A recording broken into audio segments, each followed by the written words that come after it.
Salut à tous, on se retrouve pour une vidéo débrief concernant la victoire du Barça au score de 3 buts à 0 face à Villarreal. Je ne m'attendais pas du tout à une telle victoire, mais écoutez, tant mieux, ça fait plaisir, ça remet l'équipe en confiance et c'est tout ce qu'on demande tout simplement. Alors on va commencer par la compo et là, Xavi nous a un petit peu surpris parce qu'il met Marcos Alonso en défense centrale, il met Jordi Alba en tant que latéral gauche, De Jong en 6, Ferran Torres et Ansu Fati au niveau des ailiers.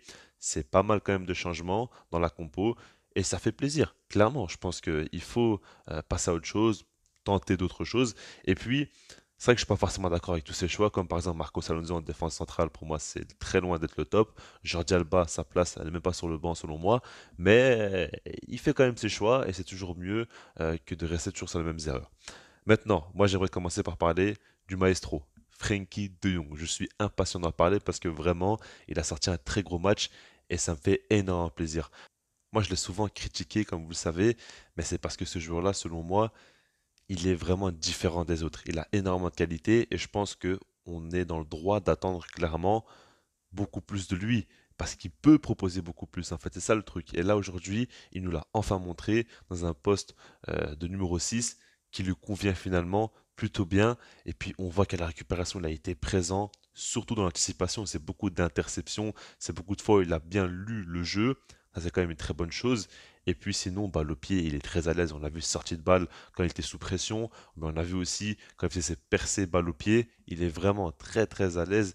Il montre de belles choses et il donne beaucoup d'oxygène au milieu de terrain en fait. Et quand tu as un De Jong qui fait autant de travail, qui montre autant d'activité, bah, ça permet tout simplement à Pedri et Gavi de jouer de manière plus libérée et plus offensive. Parce que quand tu as Busquets, tu dois compenser le fait qu'il ne court pas assez. Donc Pedri et Gavi doivent courir encore plus que ce qu'ils devraient normalement. Mais là, De Jong, lui aussi, a une grosse activité. Donc ça permet vraiment à tout le milieu de terrain d'avoir une bonne symbiose. Et ça a quand même très bien marché. Le milieu du Barça a écrasé celui de Villarreal. En plus de ça, par les c'est pas n'importe qui quand même, ils ont un beau milieu de terrain assez travailleur et pourtant ils ont énormément souffert et De Jong vraiment a été un grand partisan de cela parce qu'il a vraiment sorti un très gros match et j'ai peur qu'il soit blessé parce qu'il est sorti avec des douleurs, mais en tout cas pour moi là c'est sûr et certain, il a gagné sa place en tant que titulaire au poste de numéro 6 et Busquets doit rester sur le banc. C'est très très clair selon moi. Maintenant, on va parler aussi de Robert Lewandowski qui met un doublé, qui met deux buts magnifiques. Le premier où il élimine trois joueurs sur l'action avec une simple feinte, et puis il met son but derrière. Et le deuxième, une frappe enroulée après un superbe travail de Gavi. Honnêtement, il fait plaisir. On sait qu'il avait un petit air de revanche face à Villarreal vu ce qui s'est passé avec le Bayern Munich. Là, il a eu l'occasion de marquer. Il a mis deux buts assez rapidement. Il a montré vraiment qu'il était très très bon. Il a pas mal de fois dézonné en ressortant, on va dire, plus bas. Quand le Barça ressortait les ballons, lui, il était présent. Ça, c'était quand même intéressant. On l'a vu plusieurs fois au poste d'ailier gauche aussi, parce que tout simplement, il veut toucher plus de ballons, il veut plus participer au jeu.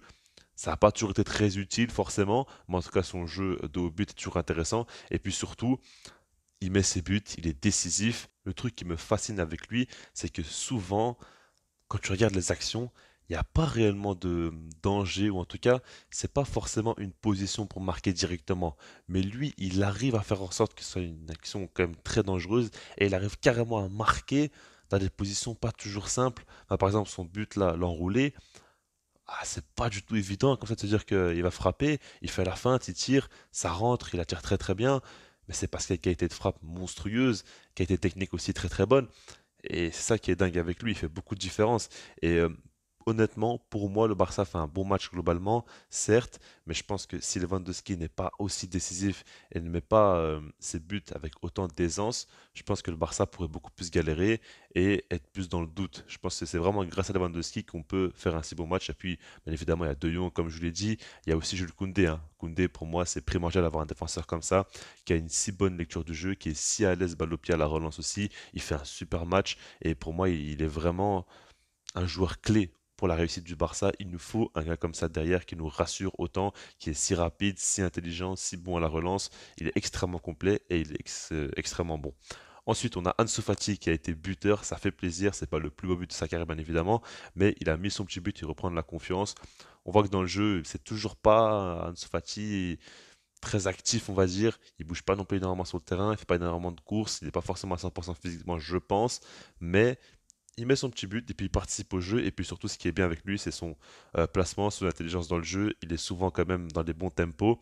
Et c'est ça qui est intéressant parce que quand tu vois des joueurs comme notamment Dembélé, je suis désolé, mais c'est quand même assez limité. Je pense qu'il a beaucoup de qualités individuelles qui lui permettent de créer des différences, mais c'est pas forcément son intelligence de jeu qui va faire la différence.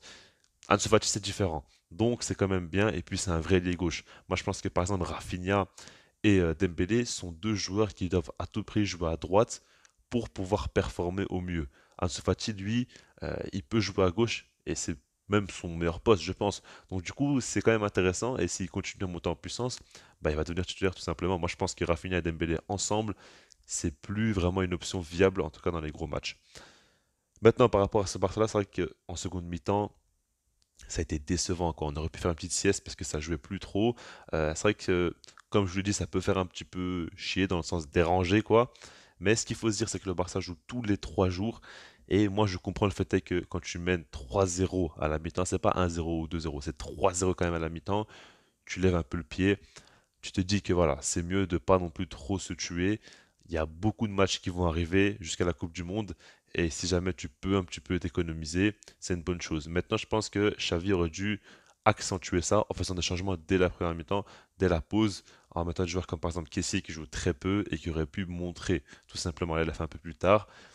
Je pense que ça aurait été plus cohérent, mais en tout cas, je comprends le fait est que le Barça ne va pas forcément se donner à fond pendant 2 mi-temps alors que le match est déjà plié assez tôt et qu'il y a beaucoup d'échéances qui nous attendent, comme notamment Bilbao et le Bayern Munich. C'est pas n'importe quel match aussi qui arrive.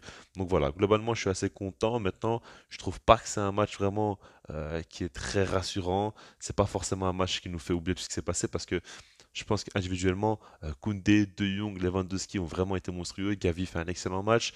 Mais collectivement, il y a encore quand même quelques questions à se poser et c'est pas encore le top tout simplement. Dites-moi vous ce que ça passe en commentaire et puis moi je vous dis peace.